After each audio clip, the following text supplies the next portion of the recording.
नमस्कार मित्रों, आज मैं मुंशी प्रेमचंद जी की अमर कहानियों में से एक कहानी माधवी सुनाने जा रही हूँ। यदि आप इस चैनल पर नए हैं तो प्लीज़ सब्सक्राइब कर लीजिए। माधवी। कभी कभी वन के फूलों में सुगंधित और रंग रूप मिल जाता है जो सजी हुई वाटिकाओं को कभी प्राप्त नहीं हो सकता। माधवी थी तो एक मूर्ख और दरिद्र मनुष्य की लड़की, परंतु विधाता ने उसे नारियों के सभी उत्तम गुणों से सुशोभित कर दिया था। उसमें शिक्षा सुधार को ग्रहण करने की विशेष योग्यता थी। माधवी और विरजन का मिलाप उस समय हुआ जब विरजन ससुराल आई। इस भोली भाली कन्या ने उसी समय से विरजन के संग असाधारण प्रीति प्रकट करनी आरंभ की। ज्ञात नहीं वह उसे देवी समझती थी या क्या, परंतु कभी उसने विरजन के विरुद्ध एक शब्द भी मुख से न निकाला। विरजन भी उसे अपने संग सुलाती और अच्छी अच्छी रेशमी वस्त्र पहनाती। इससे अधिक प्रीति वह अपनी छोटी भगिनी से भी नहीं कर सकती थी। चित्त का चित्त से संबंध होता है। यदि प्रताप का ब्रिजरानी से हार्दिक संबंध था तो ब्रिजरानी भी प्रताप के प्रेम में पगी हुई थी। जब कमलाचरण से उसके विवाह की बात पक्की हुई तो वह प्रताप चंद्र से कम दुखी न हुई। हाँ, लज्जा उसके हृदय के भाव कहीं प्रकट न होते थे। विवाह हो जाने के पश्चात उसे नित्य चिंता रहती थी कि प्रताप चंद्र के पीड़ित हृदय को कैसे तसल्ली दूं। मेरा जीवन तो इसी भांति आनंद से बीतता है, बेचारे प्रताप के ऊपर न जाने कैसी बीतती होगी। माधवी उन दिनों 11वें वर्ष में थी। उसके रंग रूप की सुंदरता, स्वभाव और गुण देख देख कर आश्चर्य होता था।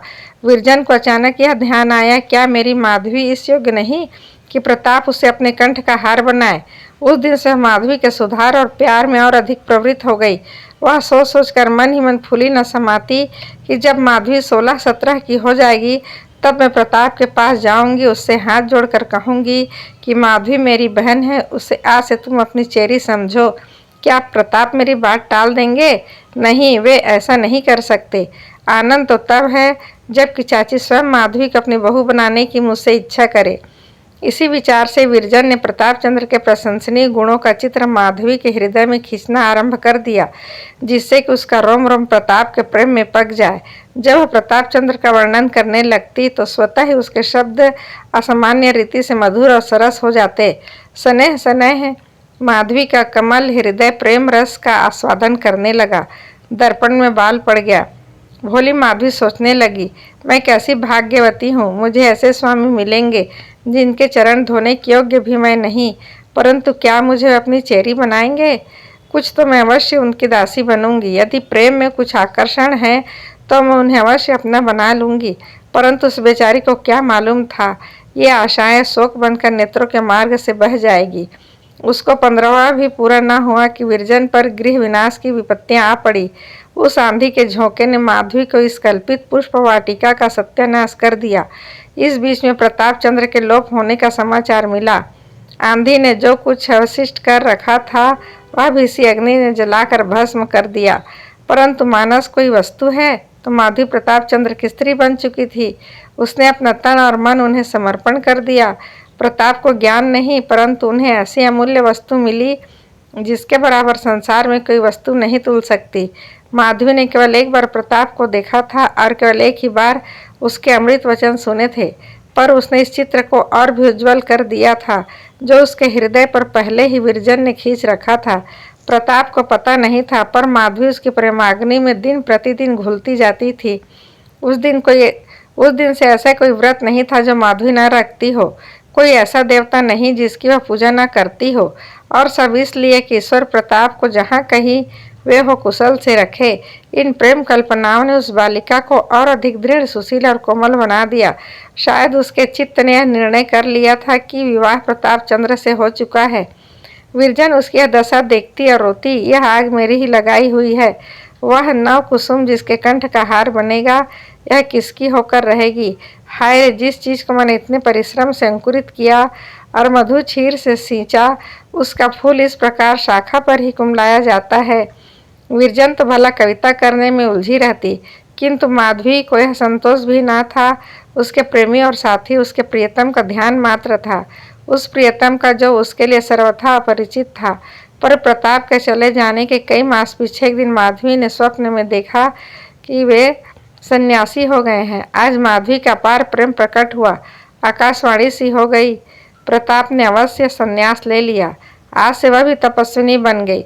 उसने सुख और विलास की लालसा हृदय से निकाल दी। जब कभी बैठे बैठे माधवी का जी बहुत आकुल होता तो प्रताप चंद्र के घर चली जाती। वहाँ उसके चित्त को थोड़ी देर के लिए शांति मिल जाती थी। परंतु जब अंत में विरजन के पवित्र आदर्शों जीवन ने यह गांठ खोल दी, वे गंगा यमुना की भांति परस्पर गले मिल गई, तो माधवी का आवागमन भी बढ़ गया। सुआमा के पास दिन दिन भर बैठी रही। इस भवन की एक एक अंगुल पृथ्वी प्रताप का स्मारक थी। इसी आंगन में प्रताप ने काट के घोड़े दौड़ाए, इसी कुंड में कागज की नावें चलाई थी। नौकरी तो स्यात काल के भंवर में पड़कर डूब गई, परंतु घोड़ा अब भी विद्यमान थी। माधवी ने उसकी जर्जरित अस्थियों में प्राण डाल दिया और उसे वाटिका में कुंड के किनारे एक पाटल वृक्ष की छाया में बांध दिया। वही भवन प्रताप चंद्र का शयनागार था। माधवी उसे अपने देवता का मंदिर समझती है। इस पलंग ने बहुत दिनों तक अपने अंक में थपक थपक कर सुलाया था। माधवी अब उसे पुष्पों से सुसज्जित करती है। माधवी ने इस कमरे को ऐसा सुसज्जित कर दिया जैसे वह कभी न था। चित्रों के मुख पर से धूल की यवनिका उठ गई। लैंप का भाग्य पुनः चमक उठा। माधवी की अनंत प्रेम भक्ति से सुआमा का दुख भी दूर हो गया। चिरकाल से उसके मुख पर प्रताप चंद्र का नाम अभी न आया था। विरजन से मेल मिलाप हो गया, परंतु दोनों स्त्रियों में कभी प्रताप चंद्र की चर्चा भी न होती थी। विरजन लज्जा की संकुचित थी और सुआमा क्रोध से, किंतु माधवी के प्रेमानल भी पत्थर से पिघल गया। अब वह प्रेम विहल होकर प्रताप के बालपन की बातें पूछने लगती तो सुआमा से न रहा जाता। उसकी आंखों में जल भर आता, तब दोनों रोती और दिन दिन भर प्रताप की बातें समाप्त न होती। क्या माधवी के चित्त की दशा सुआमा से छिप सकती थी? वह बहुधा सोचती, क्या तपस्विनी इसी प्रकार प्रेमाग्नि में जलती रहेगी, और वह भी बिना किसी आशा के। एक दिन ब्रिजरानी ने कमला का पैकेट खोला तो पहले ही पृष्ठ पर एक परम प्रतिभापूर्ण चित्र विविध रंगों में दिखाई पड़ा। यह किसी महात्मा का चित्र था। उसे ध्यान आया कि मैंने इस महात्मा को कहीं अवश्य देखा है। सोचते सोचते अकस्मात उसका ध्यान प्रताप चंद्र तक जा पहुंचा। आनंद के उमंग में उछल पड़ी और बोली, माधवी तनिक यहाँ आना। माधवी फूलों की क्यारियां सींच रही थी। उसके चित्त विनोद का आजकल वही कार्य था। वह साड़ी पानी में लथपथ, सिर के बिखरे बाल, माथे पर पसीने की बिंदु और नेत्रों से प्रेम का रस भरे हुए आकर खड़ी हो गई। विरजन ने कहा, आज तुझे एक चित्र दिखाऊं। माधवी ने कहा, किसका चित्र है, देखूं। माधवी ने चित्र को ध्यानपूर्वक देखा। उसकी आंखों में आंसू आ गए। विरजन, पहचान गई? माधवी, क्यों? यह स्वरूप तो कई बार स्वप्न में देख चुकी हूँ। बदन से कांति बरस रही है। विरजन, देखो, वृत्तांत भी लिखा है। माधवी ने दूसरा पन्ना उल्टा तो स्वामी बालाजी शीर्षक लेख मिला। थोड़ी देर तक दोनों तन्मय होकर यह लेख पढ़ती रहीं। तब बातचीत होने लगी। विरजन, मैं तो प्रथम ही जान गई थी कि उन्होंने अवश्य संन्यास ले लिया होगा। माधवी पृथ्वी को देखती रही, मुख से कुछ न बोली। विरजन, तब मैं और अब में कितना अंतर है। मुखमंडल से कांति झलक रही है, तब ऐसे सुंदर न थे। माधवी, हूँ। विरजन, ईश्वर उनकी सहायता करे, बड़ी तपस्या की है। नेत्रों में जल भरकर कहा, कैसा संयोग है, हम और वे संग संग खेले हैं, संग संग रहे। आज वे सन्यासी हरमय वियोगिनी। न जाने इन्हें हम लोगों की कुछ सुध भी है या नहीं। जिसने सन्यास ले लिया उसे किसी से क्या मतलब। जब चाची के पास पत्र न लिखा तो भला हमारी सुधि क्या होगी। माधवी, बालकपन में वे कभी योगी योगी खेलते तो मैं मिठाइयों की भिक्षा दिया करती थी। माधवी ने रोते हुए न जाने कब दर्शन होंगे कहकर लज्जा से सिर झुका लिया। विरजन, शीघ्र ही आएंगे। प्राणनाथ ने यह लेख बहुत सुंदर लिखा है। माधवी, एक एक शब्द से भक्ति टपकती है। विरजन, वक्तृता की कैसी प्रशंसा है। उनकी वाणी में तो पहले ही जादू था, अब क्या पूछना। प्राणनाथ के चित्त पर जिसकी वाणी का ऐसा प्रभाव हुआ वह समस्त पृथ्वी पर अपना जादू फैला सकता है। माधवी, चलो चाची के यहाँ चलें। विरजन, हाँ, उनको तो ध्यान ही नहीं रहा, देखें क्या कहती हैं। प्रसन्न तो क्या होगी।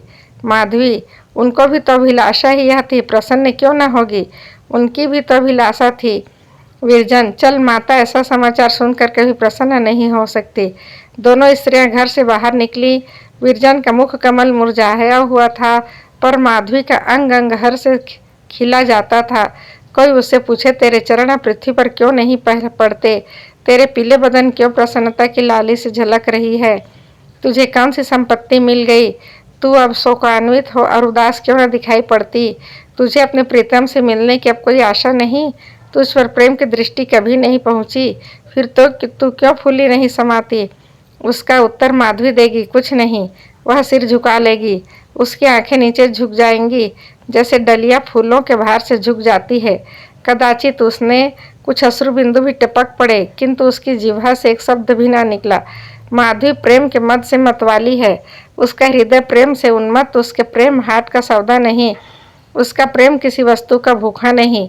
वह प्रेम के बदले प्रेम नहीं चाहती। उस अभिमान है कि ऐसे पवित्रता पुरुष की मूर्ति मेरे हृदय में प्रकाशमान है। यह अभिमान उसकी उन्मत्तता का कारण है, उसके प्रेम का पुरस्कार है। दूसरे मास में ब्रिजरानी ने बालाजी के स्वागत में एक प्रभावशाली कविता लिखी। यह एक विलक्षण रचना थी। जब वह मुद्रित हुई तो विद्या जगत विरजन की काव्य प्रतिभा से परिचित होते हुए भी चमत्कृत हो गया। वह कल्पना रूपी पक्षी जो काव्य गगन से वायुमंडल से भी आगे निकल जाता था, अब की तारा बनकर चमका। एक एक शब्द आकाशवाणी की ज्योति से प्रकाशित था। जिन लोगों ने यह कविता पढ़ी वे बालाजी के भक्त हो गए। कवि वह सपेरा जिसकी पिटारी में सांपों के स्थान में हृदय में बंद होते हैं। अलविदा मित्रों, अगली कहानी में फिर मिलते हैं।